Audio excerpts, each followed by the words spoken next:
Hello, my name's Kent Curry, Rugby Development Manager for the Waikato Rugby Union. Today on the show we have Kate Shirtcliff, who's the Rugby World Cup Project Manager here in Hamilton.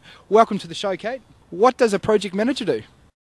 I look after everything to do with the Rugby World Cup in regards to the union and around the Waikato Stadium, so looking after the provincial union employees, the volunteers that will be involved around that, and then making sure all of the functional areas are being looked after between the Waikato Stadium, the provincial union and RNZ 2011. So you're just solely looking after the Waikato Provincial Union? Absolutely, yep.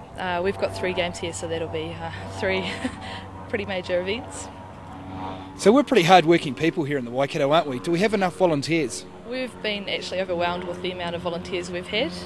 We had interviews November and February, and just astounding the level of people that have come out and wanting to volunteer for this major event in the Waikato, so I know it's great. And how many volunteers do you need? We need about 350 here for our games, and that's split between the city volunteers and the ones that will be used around the Waikato Stadium for the games. So what is the process to become a volunteer?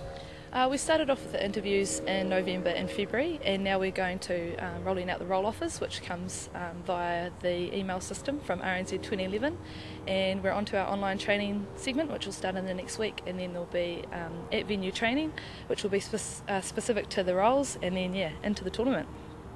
So all these volunteers, are they rugby people, or are they just generally people from all walks of life that just want to be part of a great event?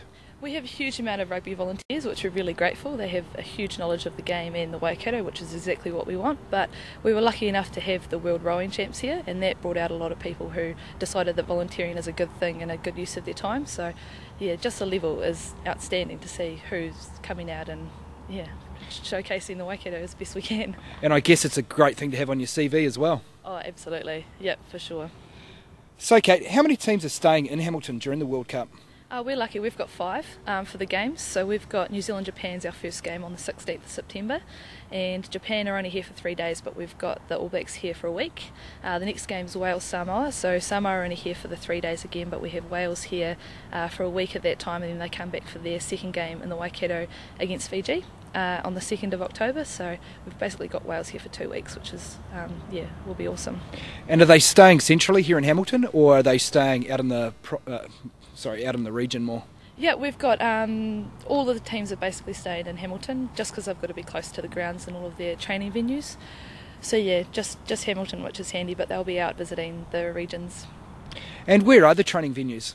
We're using St Peter's out in Cambridge, and then we're also using Beetham Park, which is out the back of Waikato Stadium here, and then they'll be using the facilities at Waterworld and other places around the region.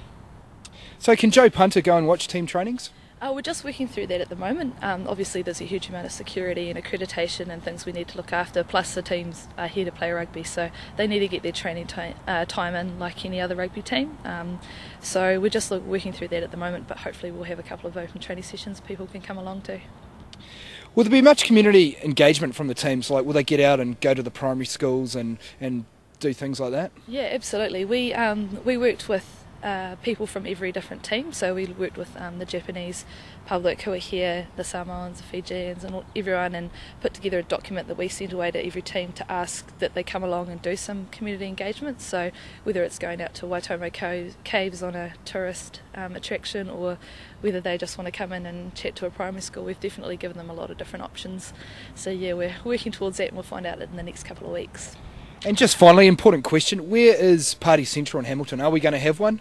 Oh, absolutely. Hood Street's going to be pretty raucous, I'd say, but should be a good night. They're looking at closing off the whole street, so that'll be the place to go after the games for sure. And how many overseas visitors are we expecting here in Hamilton? Oh, it'll be hard to say. We're quite lucky because we are so close to Auckland, and with the sort of increase in number of games that they've got, we're thinking that people are going to want to pop out of the city and come down and see us a bit more. So certainly hoping to have a lot of tourists around and coming and checking out our lovely region. Thanks very much for your time, Kate. Just a reminder, Waikato are playing Taranaki next Wednesday, the 6th of July, 4 o'clock at Te Amutu. If you wear your Waikato colours, you'll get free entry into the ground. So look forward to seeing you there.